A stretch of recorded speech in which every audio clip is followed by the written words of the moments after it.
Trump, right? Do we have any bikers in here? Right? The bikers, for whatever reason, they love Trump. And I like limousines better than bikes. Can you believe it? But they love me.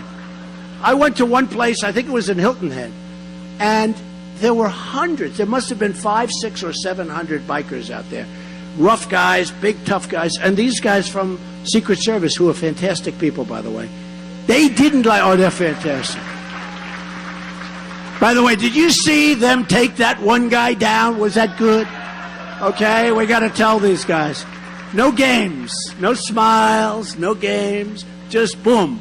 But I will say this, the bikers have been so unbelievable because they want strength.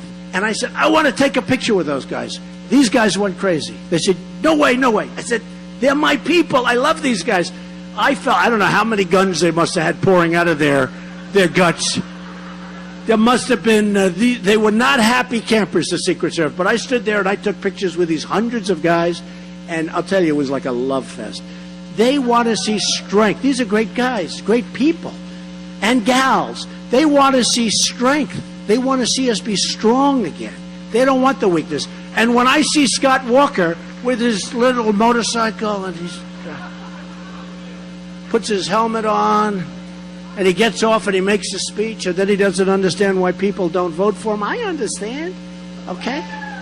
But, you know, he's always riding like, you know, gets off a bike like he's a big tough guy, okay, or a little tough guy. So Wisconsin has lost 15,000 net jobs to Mexico since NAFTA. 15,000 just to Mexico. Now, NAFTA's a disaster. Kasich, when he was a congressman, approved and pushed very hard for NASA, right? They wanted NAFTA. He wanted NAFTA very badly. NAFTA has been one of the worst things ever to hit this country. One of the worst things. You had to see New England. I left New England. I won New Hampshire really big and won a lot of states. I love those states that I win. The ones that I don't win, I don't love as much. I have to be honest with you, so we got to get going. But you have to see the damage that's been done with these companies have just left, mostly from Mexico. They just left New England. It's just unbelievable. It's horrible. 70,000 jobs have been lost from Wisconsin. 70,000 to China. I mean, think of it. What are we stupid people? Are we stupid? Well, the leaders are stupid. We're not stupid. We're not going to be stupid anymore. That's why on April 5th you have to go to vote, okay? So here's something that I wanted to read to you, okay? This has to do with illegal immigration. Because when I first brought it up, people said, oh, that's so terrible, what you did. We don't know what we're getting into. Think about the Syrians coming in. Think about it. Because, again, we don't know who they are. There's no paperwork. There's no documentation. So this is a poem.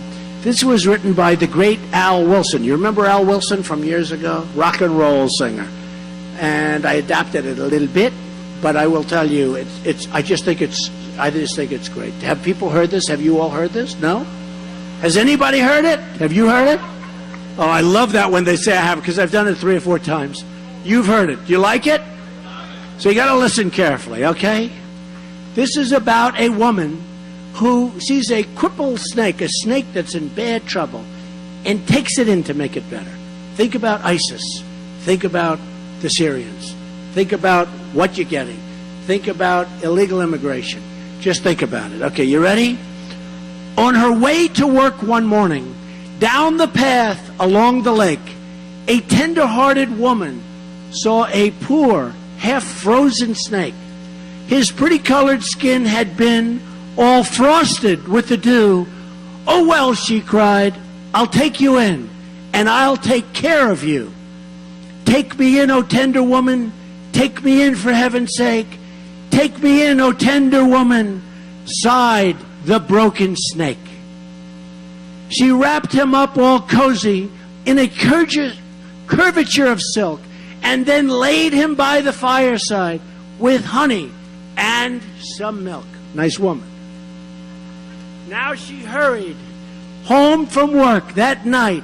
As soon as she arrived, she found that pretty snake she'd taken in and she'd revived. Take me in, O tender woman, take me in for heaven's sake. Take me in, O tender woman, sighed the broken snake. Now she clutched him to her bosom. "You're so beautiful," she cried. "But if I hadn't brought you in by now, heavens, heavens, heaven's sake, you would have died." She stroked his pretty skin, and then she kissed him and held him tight. But instead of saying thank you, that snake gave her a vicious bite. Right? Are we getting it? Ready? Vicious bite. "Take me in, O tender woman. Take me in, for heaven's sake. Take me in, O tender woman," sighed the now broken snake. "I saved you," cried the woman, "and you bit me. Heavens, why? You know your bite is poisonous, and now I'm going to die." "Oh, shut up, silly woman," said the reptile with a grin. "You knew damn well I was a snake before you took me in." Right? Right? Right?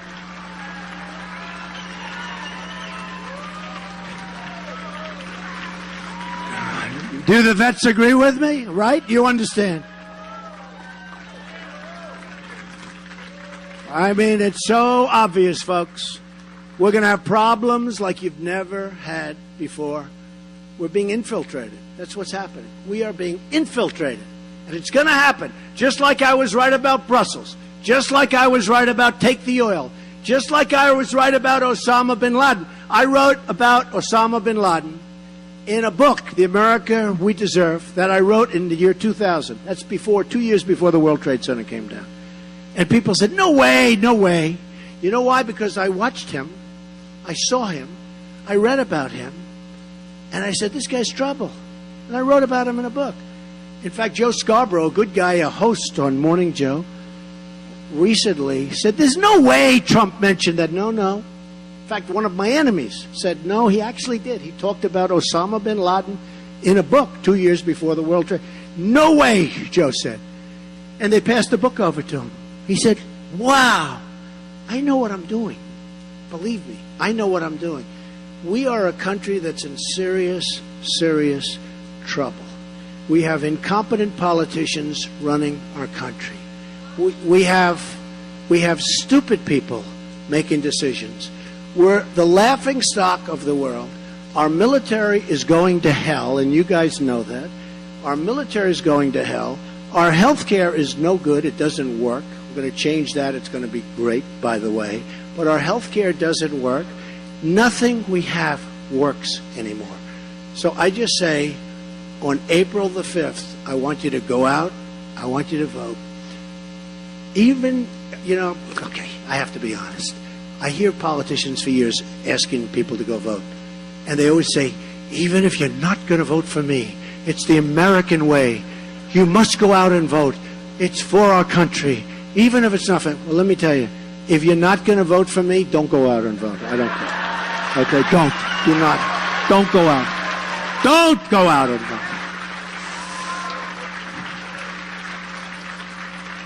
So here's my promise to you. I didn't need to do this, believe me. I have a wonderful family. I have a wonderful life. I built this great company. I didn't need to do this. I wanted to do this. And again, I'm not controlled by anybody but you.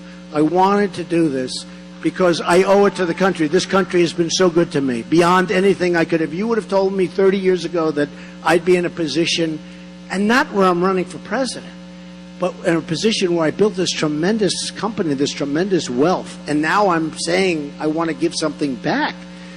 But I didn't need to do this. I wanted to do it. And honestly, if I get in, it's going to go quickly. We're going to tell people, sorry, folks, you have to pay up. We're going to make our country rich again. We're going to make our country so strong again. We're going to save your Social Security. All the guys I'm running against, they want to cut your Social Security. They want to take your Medicare, take your Social Security, cut the hell out of it. I'm not going to do that. I'm going to bring in the jobs. I'm going to bring in the money, and you're going to keep your Social Security. We're going to get rid of the fraud, waste, and abuse, but you're going to keep your Social. And I'm the only one that says it, believe me. The only one. You're going to keep your soul, as sure as you're sitting there, you're keeping your Social Security. You've been paying in all your lives. You're going to keep your Social Security and your Medicare. Okay. So here's what's going to happen. We're going to start winning again, quickly. We're going to win with our military. We're going to knock out ISIS. We're going to knock them out, folks. We're going to knock them out. And we're going to rebuild our military and reestablish our military and make our military so strong, so powerful, that nobody's ever going to mess with us again. Nobody's going to mess with us. We don't want to use our military. We don't want to use it. But nobody's going to mess with us. We're just not in that position right now. We're going to make so many strides. Second Amendment, health care, Common Core out, local education. Our education's going to go. You know, in 30 countries, we're ranked number 30. Sweden, Norway, Denmark, China are in the top 4. We're ranked number 30. We spend more per pupil than any other country in the world by a factor that's so high that the second place doesn't even exist. Second place is so much lower. And yet we're at the bottom of the heap. It's not going to happen anymore. We're going to straighten it out. We're going to straighten things out. We have such a great country. I've really gotten to know the country over the last half year. I mean, I get to know places that I never dreamt of. The people are unbelievable. The people are great. I want to make Apple products here. I don't want to make them in China and Vietnam. I want to make them here. And we'll be able to do that. Once we get them to stop devaluing and doing all sorts of numbers, we're going to bring our jobs back. Okay, so folks, I ask you one thing. I don't want your money. I want one thing. On April 5th, and tell everybody you know, I will do such a great job. Go out and vote. You will be so proud of your country. You will be so proud of your president, which I'm less inclined to even care about. I want you to be proud of your country. But you will be so proud still of your president. Because we're going to start winning again. We're going to win with our military. We're going to knock out ISIS. We're going to win with trade. We're going to make some of the great trade deals. I have the greatest people in the world. They're friends of mine. They're killers. They're horrible, in many cases, horrible, horrible human beings. Do we care?